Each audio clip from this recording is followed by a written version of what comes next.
Demano un aplaudiment pel Carazo perquè arriba a la ronda al moment Carazo. Un aplaudiment.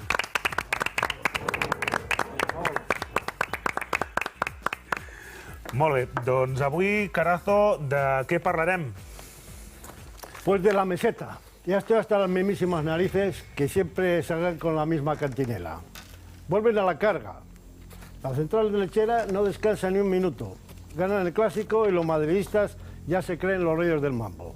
Sueñan hasta con ganar la Liga y, por supuesto, la 11ª. Y no se dan cuenta que pueden salir trasquilados como han salido esta noche.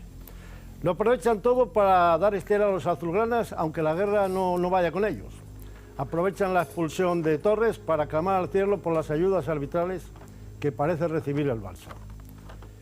Con la proclama de la crucifixión de Torres, echan en cara que el Barça es el equipo que ha jugado con más superioridad en la historia de la Champions al mandar al vestuario a 30 adversarios. Parece ser que cuando le pegan una leche como Dios manda a Messi, no hay que echar a nadie. El árbitro se equivoca.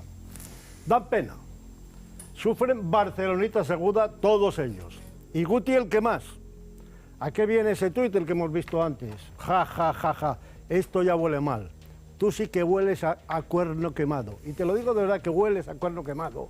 ¿Por qué no te ríes también y dices que huele mal cuando Sergio Ramos tuvo que ser expulsado el otro día en el Clásico a los 10 minutos prácticamente de iniciarse el partido, que en vez de echarlo al minuto 85, eso no vale, ¿verdad? Eso no va contigo. Pero claro, Gotti, ya sabemos tú madridista que siempre tienes gafas blancas para verlo todo de blanco.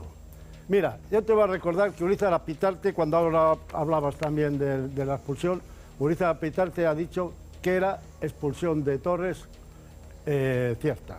Y lo mismo Rafa Guerrero y Andújar Oliver. La realidad duele y es que este Barça es el único club de la Liga que puede ganar el triplete y va camino de ello. No quiero ser duro, pero vosotros podéis pasar una segunda temporada cero patatero de títulos. Un aplaudiment.